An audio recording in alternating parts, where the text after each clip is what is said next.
Hi. പണ്ട് ഓണപരീക്ഷയ്ക്ക് തോറ്റ എന്നെ ബാക്ക് ബെഞ്ചിൽ നിന്നും ഫ്രണ്ട് ബെഞ്ചിലേക്ക് ടീച്ചർ സ്ഥലം മാറ്റി.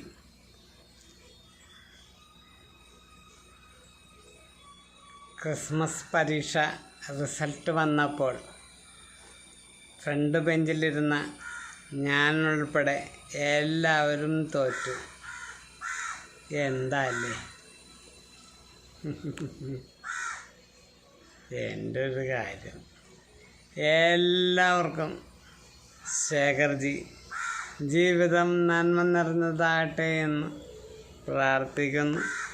I love you. ഹാ ഹാ ഹാ.